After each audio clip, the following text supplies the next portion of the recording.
এক সময়ের জিনেরা আকাশে যাইতে পারত, আসমানের দরজা খোলা ছিল। আমাদের নবী আলাইহিস সালাতু ওয়াস সালামের আগমন হলে আকাশের দরওয়াজা আল্লাহ তাআলা বন্ধ করে দিয়েছেন, আসমানে কেউ যেতে পারে না। এমন কি এই মেরাজের রাত্রিতে আল্লাহর রাসূল নিজেও যখন আসমানে যাইতেছেন, নবীজি আসমানের সফর করতেছেন, বিষয়টা কি আসমানে খবর হয় নাই? কোনো জায়গায় কোনো এমপি মন্ত্রী গেলে খবর হয় না? কোনো বক্তা গেলে, আলোচক গেলে খবর হয় না যে আইতাছে? নবীজি আসমানে যাইতেছে, এটা বুঝি খবর হয় নাই? খবর হইছে। হযরত জিবরাইল আল্লাহর রাসূলকে নিতে আসছে, নবীজিকে আসমানে সফর করাইবেন, বুরাক দিয়া উপরের দিকে নিয়ে গেছেন। আল্লাহর রাসূল সাল্লাল্লাহু আলাইহি ওয়াসাল্লাম হযরত জিবরাইলের সাথে আসমানের সফর করবার লাগছেন। বুখারী শরীফের ভিতরে আছে, প্রত্যেক দরজায় দরজায় যাই এই হযরত জিবরাইলকে দরজার কড়ি খটখটাইতে হয়েছে। আকাশের দরজায় যে কড়ি খটখটাইতেছে, কে? জিবরাইল। মাম্মা আক, তোমার সাথে কে? জিবরাইলকে জিজ্ঞেস করতেছে পাহারাদার যে, সাথে কে? সাথে মুহাম্মাদুর রাসূলুল্লাহ সাল্লাল্লাহু আলাইহি ওয়াসাল্লাম। কে এসেছে উনি, নাকি ওনাকে ডাকা হয়েছে? এটাও জিজ্ঞাইতেছে, উনি কি একাই আসছে নাকি ডাকা হয়েছে? হযরত জিবরাইল বলতেছেন ডাকা হয়েছে। ঠিক আছে, তারপরে দরজা খুলছে, তা এক আসমান পার হয়েছে। এভাবে করে 7 আসমানে যে করি খটখটাইছে, তারপরে খোলা হয়েছে। আর জিগাইতেছে মাম্মা আক, জিবরাইল কয় আমার সাথে বিশ্ব নবী আছে। কি দাওয়াত দিয়ে আনা হয়েছে না একাই আইছে? দাওয়াত দিয়ে আনা হয়েছে। আসমানের দরওয়াজা একটা একটা করে খুলতেছে, আর নবী আলাইহিস সালাতু ওয়াস সালাম উপরের দিকে যাইতেছে। এই যে দরজাগুলো, এগুলো এক সময় আগে এমনিই খোলা ছিল, জিনেরাও যাইতো এমনি। ওরা যাইতে যাইতে আসমানে চলে যেত, আকাশের দরজা খোলা ছিল। এবার তো আসমানের দরজা খোলা, উপরের দিকে যাইতে পারে না, কোনো কথাটা তো আর চুরি করতে পারে না। টেনশনে পড়ে গেল, কি ব্যাপার, দরজা বন্ধ হইল কেন? তো জিনদের একটা কাফেলা ঘুরতে ঘুরতে মক্কায় চলে গেল। যা দেখে মক্কাতুল মুকাররমাতে আপনার আমার নবী হাবিবি কিবরিয়া মুহাম্মাদুর রাসূলুল্লাহ সাল্লাল্লাহু আলাইহি ওয়াসাল্লাম তিনি ফজরের নামাজে কোরআন পড়তেছেন। আল্লাহর নবী ফজরের নামাজে কোরআনের তেলাওয়াত করতেছেন। জিনেরা যায় আল্লাহর রাসূলের কোরআনে কারীমের তেলাওয়াত একবার শ্রবণ করছে। আল্লাহর নবীর কোরআন মাজিদের তেলাওয়াত শুই না জিনেরা সাথে সাথে কালেমা পড়ে মুসলমান হয়ে গেছে। জিন শয়তান যেটি ছিল এটি সব কালেমা পড়ে মুসলমান হয়ে গেছে। কোরআনে কারীমের তেলাওয়াতের ভেতরে একটা আসর আছে। কেউ যদি ভালোবাসা নিয়ে আল্লাহর কালাম শুনে, তাহলে আল্লাহর কোরআন যদি কেউ মোহাব্বত নিয়ে শ্রবণ করে, তাহলে অক্ষরে অক্ষরে 10 করে নেকি আমল নামায় জমা। যেমন আপনারা শুনতে আইছেন আজকে, যতগুলো কোরআনের আয়াত শুনবেন অক্ষরে অক্ষরে 10 নেকি আমল নামায় জমা হবে।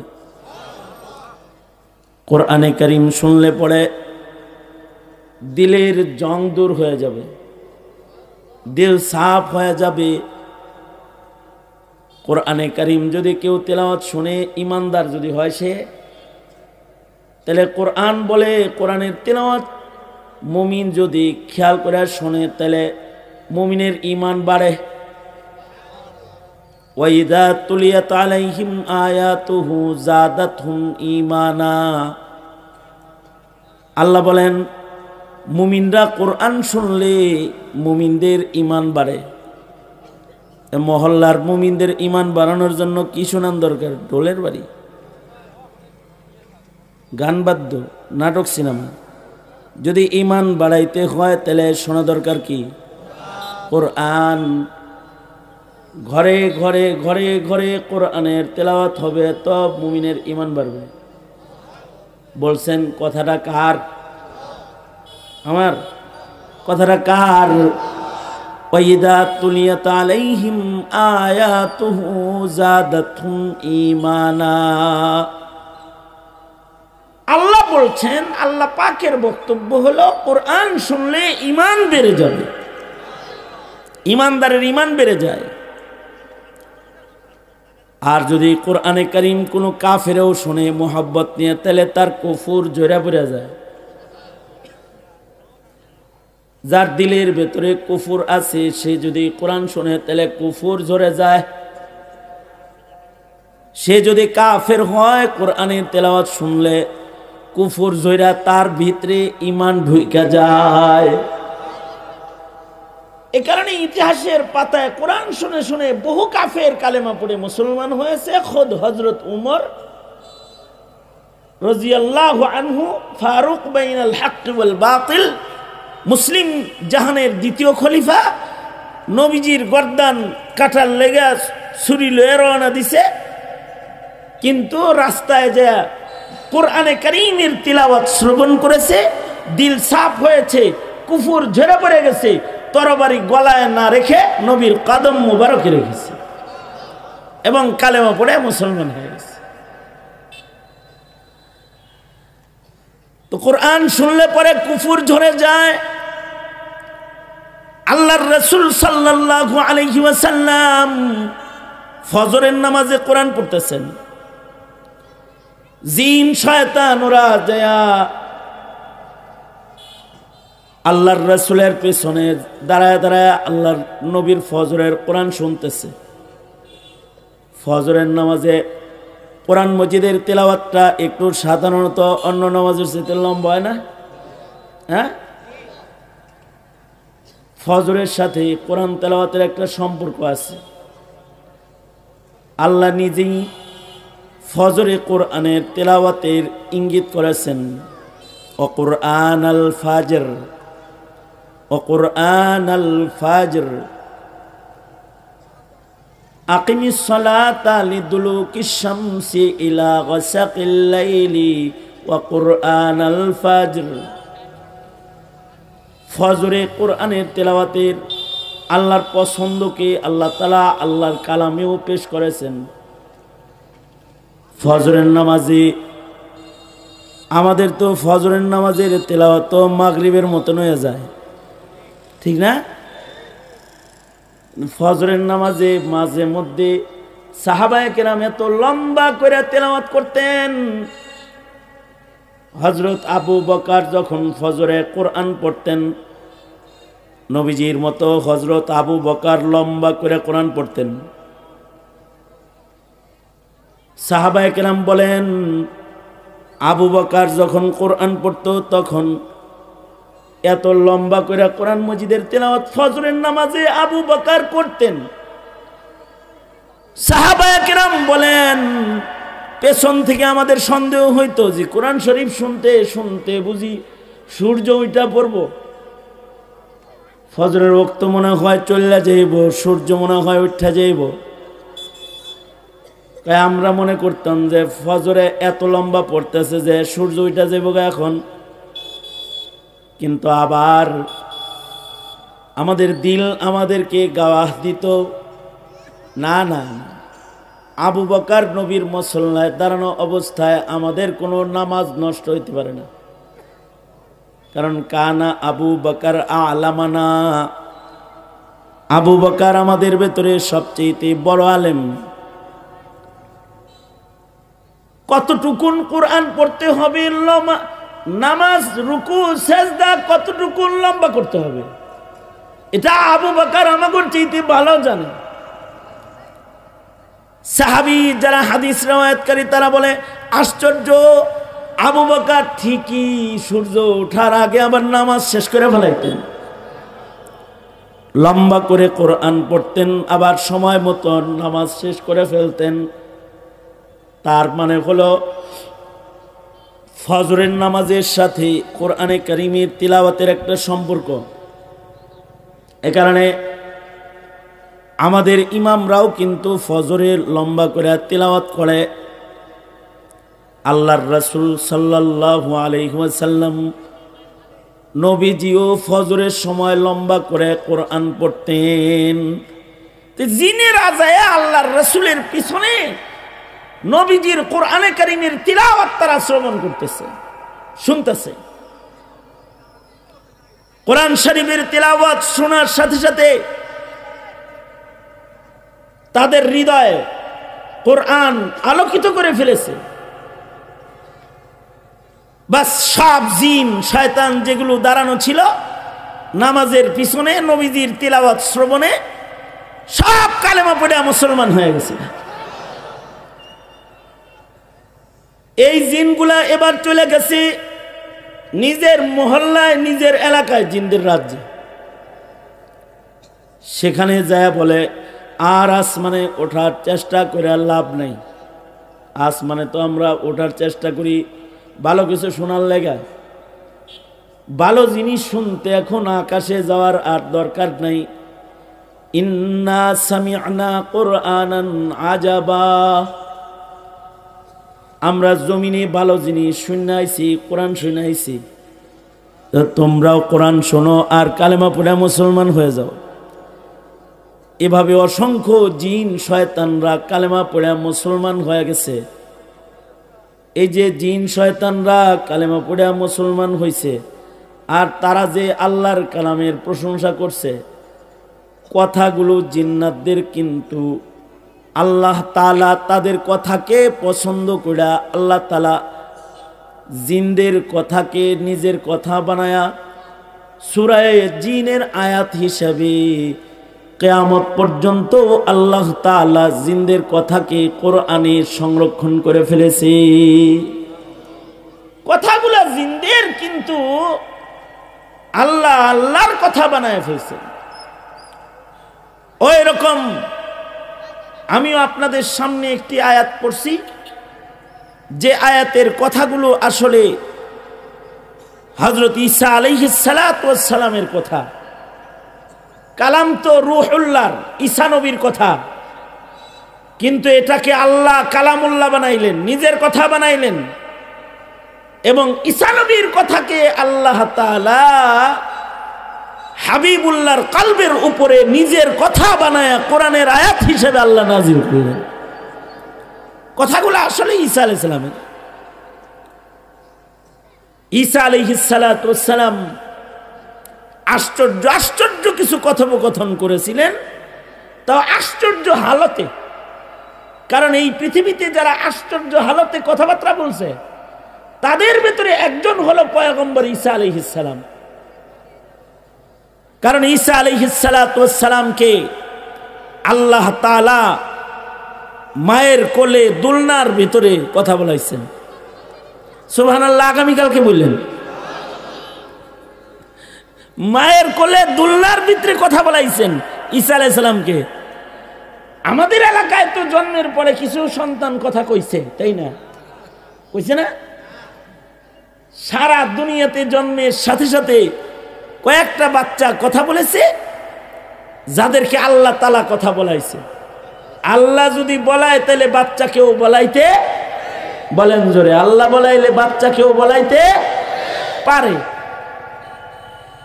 তবে মানুষকে আল্লাহ তাআলা কথা বলায় একটা নির্ধারিত সময়ে।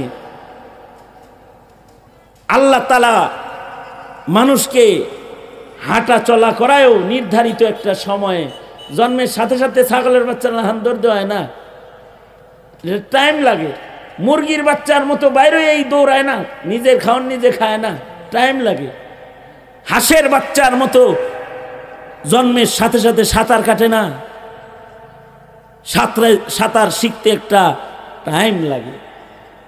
সাপের বাচ্চার মতো জন্মের সাথে সাথে ফনা ধরে না, 2 দিনের সাপের বাচ্চাও ফনা ধরে। মানুষ ফনা শিখতে অনেক দেরি লাগে, মানুষের ডিফেন্স পাওয়ার আসতে অনেক সময় লাগে, কিন্তু সাপের বাচ্চা জন্মের সাথে সাথে ফনা ধরে। মানুষ জন্মের সাথে সাথে একটা জিনিস খালি পারে, কান্দন পারে। কি পারে? কান্দন পারে, কান্নাকাটা করতে পারে। কান্নাটা আল্লাহ তাআলার কাছে পছন্দের। তো এ কারণে আল্লাহ তাআলা মানুষকে আল্লাহ তাআলা কান্দাটা পেটেতে শিখিয়ে দিছে। আল্লাহু আকবার, জোরে করে বলেন। শিখিয়ে দিছে বেশি ফুর্তি ফার্তি করিস না, এত ফুর্তি আমার কাছে পছন্দ না, আমার কাছে কান্না পছন্দ। কোরআনে কারীমের ভেতরেও আল্লাহ তাআলা এটা সুস্পষ্ট করছেন।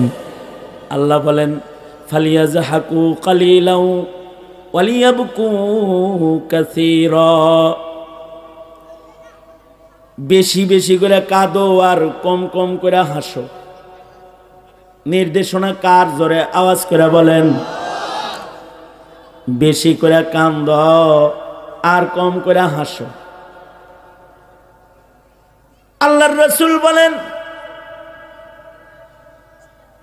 সরওয়ারে দু আলম মুহাম্মদুর রাসূলুল্লাহ সাল্লাল্লাহু আলাইহি ওয়াসাল্লাম বলেন বেশি হাসবা না, বেশি হাসলে পরে পরে কলব মইরা যাবে। বেশি ফুর্তি করো না, ফুর্তি করলে কি হবে? কলব মইরা যাবে, কলব মইরা যাবে।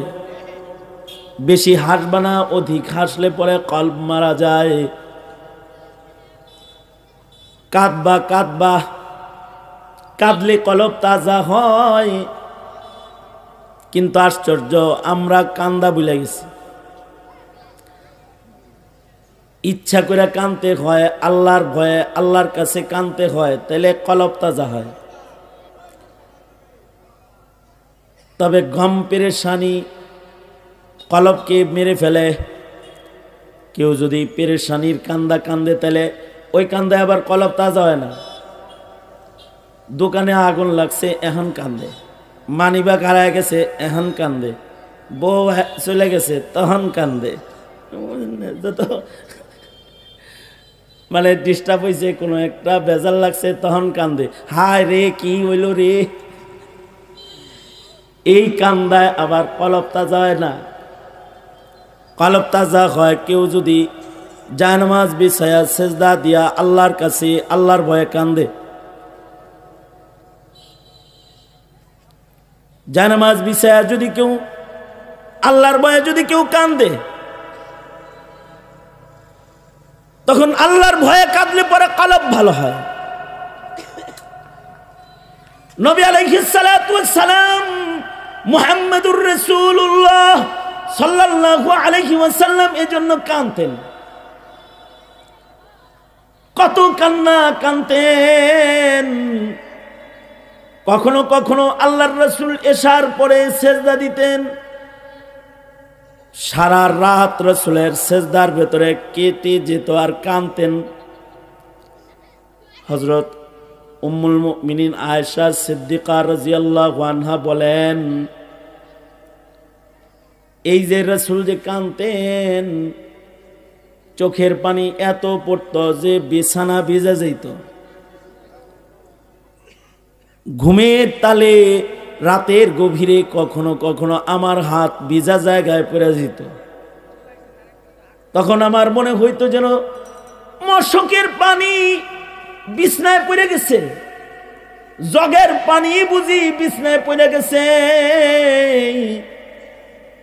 কিন্তু বাতি জ্বালাইলে আমি দেখতাম মুহাম্মদুর রাসূলুল্লাহ সাল্লাল্লাহু আলাইহি ওয়াসাল্লাম সেজদারত আল্লাহর রাসূল কানবার লাগছেন।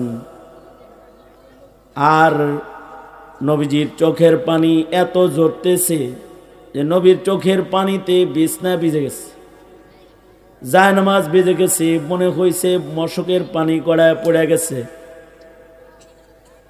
সরওয়ারে দু আলম নবী কাঁদতেন। নবী আলাইহিস সালাতু ওয়াস সালাম যেমন বেশি কাঁদতেন, আবু বকরও বেশি কাঁদতেন, হযরত ওমর বেশি কাঁদতেন, ওলি বুজুর্গরা রুনাজারি বেশি করতেন।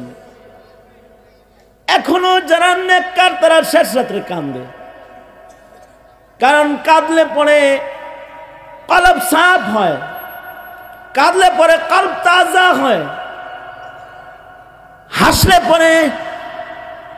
হাসলে পরে মানুষের কলব মইরা যায়। যত বেশি হাসাহাসি করবে তত কলব মরবে, আর যত রুনাজারি করবে, একটা হলো রুনাজারি আর একটা হলো আহাজারি। আহাজারি যেটা এটা খারাপ, আর একটা হলো রুনাজারি। আহাজারির চোখের পানিটা গরম হয়।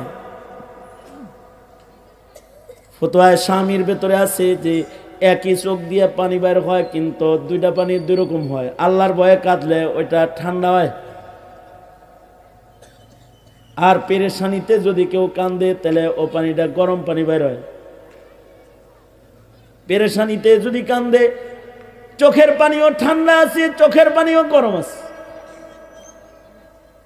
তাকওয়ার চোখের পানি যেটা, এটা ঠান্ডা পানি, চোখের ছিদ্রি দিয়ে বের হয়, একই চোখ বের হয়। আর যখন তাকওয়ার মাধ্যমে বের হয় চোখের পানি, আল্লাহর ভয়ে বের হয়, আল্লাহ পাওয়ার জন্য চোখের পানি বের হয়, তখন ওই চোখের পানিটা ঠান্ডা পানি হয়। যেহেতু আল্লাহর কাছে কান্না পছন্দের, বান্দা কাঁদবে, আল্লাহর কাছে কাঁদবি, আল্লাহর কাছে কান্দা বলবে আল্লাহ টাকা দেন, আল্লাহ সন্তান দেন, ওগো আল্লাহ আপনি আমাকে ইজ্জত দেন, ওগো আল্লাহ আপনি আমাকে সন্তান দেন, আল্লাহ আপনি আমাকে সুখ দেন, ওগো আল্লাহ আপনি আমাকে অসুস্থতা ভালো করে দেন, ওগো আল্লাহ আপনি আমাকে আপনার বাইতুল্লাহ নেন, ওগো আল্লাহ আপনি আমাকে নফল নামাজের মজা দেন, ওগো আল্লাহ আপনি আমাকে কবর আযাব মাফ করে দেন, কবরের আযাব মাফ করে দেন, ওগো আল্লাহ আপনি আমাকে দোজখের আগুন থেকে রেহাই দেন, জাহান্নামের আগুন থেকে আমাকে বাঁচান। কান্দা বলবে, আল্লাহর ভয়ে যে চক্ষু রোদন করবে, ওই চোখকে আল্লাহ তাআলা দোজখের আগুনে ফেলবে না। কিছু চোখকে দোজখের আগুনে ফেলা হবে না, তার ভেতরে একটা চোখ হলো আইনুন বাকাত মিন খাশিয়াতিল্লাহ, যে চক্ষুগুলা আল্লাহর ভয়ের রোদন করবে। আল্লাহর ভয়ের রোদনকারী চোখকে আল্লাহ তাআলা দোজখের আগুনের ভেতরে ফেলবেন না। যারা আল্লাহর ভয়ে কাঁদবে তাদের চোখকে আল্লাহ তাআলা জান্নাত দান করবে। কান্না যেহেতু আল্লাহ পাকের সবচেয়ে পছন্দের, এ কারণে মানুষ তো আল্লাহর সবচেয়ে পছন্দের মাখলুক সৃষ্টি। এ কারণে মানুষকে কথা বলায় আগে না, কান্না করায় আগে। যত মানুষ জন্মায় কান্নাটা সে পেটের থেকে শিক্ষা বের হয়, সেকেন্ডের দেরি নাই সে কান্না দেয়, এবং আল্লাহ তাআলা তার কান্নার চিৎকারে আল্লাহ তাআলা তাকে রহম করে ফেলায়। এই কান্নার কারণে, এই বাচ্চার কারণে মায়ের স্তনের দুধের ফোয়ারা আল্লাহ তাআলা জারি করে ফেলায়। আল্লাহ তাআলা এই কান্না দিয়া বান্দাকে রহমতে মালামাল করে ফেলায়। এ কারণে পৃথিবীর বাচ্চারা জন্মের পরে কাঁদে। মানুষের জন্ম হয় এক অস্বাভাবিক কায়দায়। মায়ের পেট থেকে মানুষ বের হয়, প্রচন্ড কষ্টের ভিতর দিয়ে, মা সন্তান উভয়ের কষ্টের ভিতর দিয়ে মানুষের আগমন হয়। আর এই কষ্টের সময় মাও কান্দে, সন্তানও কান্দে। কিন্তু আশ্চর্য বিষয় হলো, আল্লাহর সিস্টেম যখন লস করছে তখন কান্নাকাটা মায়েরও কমছে। মা হইল অজ্ঞান, মানে এটারে বেহুশ বানায় তারপরে বাচ্চা সিজার করে বের করে লাইছে। মায়েরও চোখের পানি নাই, কান্না নাই। আর সন্তান জন্মের পরে শেষ বেলায় ডাক্তাররা পেটে ধরে চাপ দেয়, পাও ধরে এমনি জাকি দেয় কান্দাইবার লেগে। কারণ যদি কান্নার আওয়াজ বের হতে দেরি হয় তাহলে বাচ্চা অসুস্থ হয়ে যায়। জন্মের সময় যত নিরাপদ জন্ম হয় তত বাচ্চাটার হায়াত সুস্থ হয়। আমরা নিরাপত্তার সন্ধানে হাসপাতালে যাই, নিরাপত্তার সন্ধানে মায়ের পেট কাইটা ফেলাই, নিরাপত্তার সন্ধানে আমরা বিদেশে যায় বাচ্চা হোক। এলিজাবেথে চলে গেছে বাচ্চা প্রসব করার জন্য। মা সন্তান প্রসব করবে, ভালো নার্সিং ব্যবস্থাপনায় চইলা যায় বাচ্চাটা যেন ভালো হয়। কিন্তু আসলে যদি আল্লাহর পক্ষ থেকে জন্মের সময় নিরাপত্তা না হয় তাহলে পেট কাইটা বাইর করার পরেও বাচ্চাটা অ্যাবনর্মাল হয়, বাচ্চাটার চোখ খুলতে দেরি হয়, এটারে আবার মেশিনের ভেতরে তা দিয়ে চোখ খোলাইতে হয়, এটারে আবার গ্লাসের ভিতরে রাখতে হয়। এইটাকে স্বাভাবিক কায়দায় বের হয় নাই তো পেট কেটে বের হয়েছে, এত আরামে বের হয়েছে, তারপরেও এই বাচ্চাটা বিকলাঙ্গ হয়ে যায়। কারণ কি? আল্লাহর রহমতের অভাব যখন হয়। আর যদি গরিবের ঘরে জন্মাইছে, এমন বাবা মার ঘরে জন্মাইছে যেই বাবা মার রিক্সা ভাড়ার টাকা নাই, ডাক্তার দেখানোর ভিজিট নাই, হসপিটালের বেডে ভাড়া দেওয়ার মতো পয়সা নাই, সকাল বেলায় বাবা চলে যায় কাজে, সন্ধ্যাবেলায় দেখে যে বাচ্চা ওয়া ওয়া করতেছে। কি ব্যাপার, কেমনে হইল রে? এটা না পেটে দেখে গেছিলাম, আয়া পড়ছে। আপনি রিক্সা লয়ে গেছেন গা, টেলিফোনও তো নাই, গরিব মানুষের বাড়িতে ফোনও নাই, জামাইরে ফোন করে জানাইবারও পারে নাই। ব্যথা এই উঠলো, পাশের বাড়ির খালাম্মা আসার আগে হে আয়া পড়লো। আমি কেবলমাত্র খবর দিছি যে খালাম্মা দাইমা হিসেবে আসুক, কিন্তু আল্লাহর এত রহমত হয়েছে যে খালাম্মা বাড়তে কোনে আমার বাড়তে আসার আগে সে পেটে কোনে হের বাড়ি চলে আইছে। কেমনে আইছে? কয় আল্লাহর রহমত হয়েছে এই জন্য আইছে। যেমন হজরত মরিয়মের সন্তান হইতেছে জঙ্গলের ভেতরে হইতেছে, কারণ হলো কোন পুরুষের স্পর্শ ব্যতিরেকে আল্লাহ তাআলা হযরত মরিয়মের পেটে সন্তান দিবেন, বিবাহ ব্যতিরেকে সন্তান দিতেছেন। কারণ ঈসা আলাইহিস সালামের বাপ নাই, আদম বাবার যেমন বাপ নাই, ঈসা আলাইহিস সালাম কামাসালি আদম, ঈসা আলাইহিস সালাম হলেন বাবা আদমের মতন, ঈসা আলাইহিস সালামেরও বাপ নাই। হযরত মরিয়ম আলাইহিস সালামকে পৃথিবীর কোনো পুরুষ স্পর্শ করে নাই, কিন্তু আল্লাহ তাআলা আল্লাহর কুদরত দিয়া আল্লাহ তাআলা যে বাপ ছাড়াও সন্তান দিতে পারেন এটা জাহির করতেছেন। হযরত মরিয়মের পেটে আল্লাহ সন্তান দান করলেন। সন্তান পেটে আসলে লজ্জায় হযরত মরিয়ম বাইরে চলে গেছে, জঙ্গলে চলে গেছে, যে আল্লাহকে বলতেছে, আল্লাহ বিয়া শাদী হলো না, বাচ্চা দিয়ে দিলেন, চেহারা কেমনে দেখামো? ওগো আল্লাহ, এমন বেজ্জতি হওয়ার আগে মইরা গেলে বালা।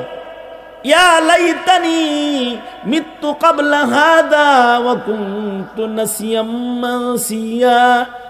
ওগো আল্লাহ, আমি যদি নাসিয়াম মানসিয়া হয়ে যেতাম, লাশাই হয়ে যেতাম, অথবা আমি যদি আমার এই চেহারা দেখানোর আগেই মইরা যেতাম তাহলে ভালো আছিল।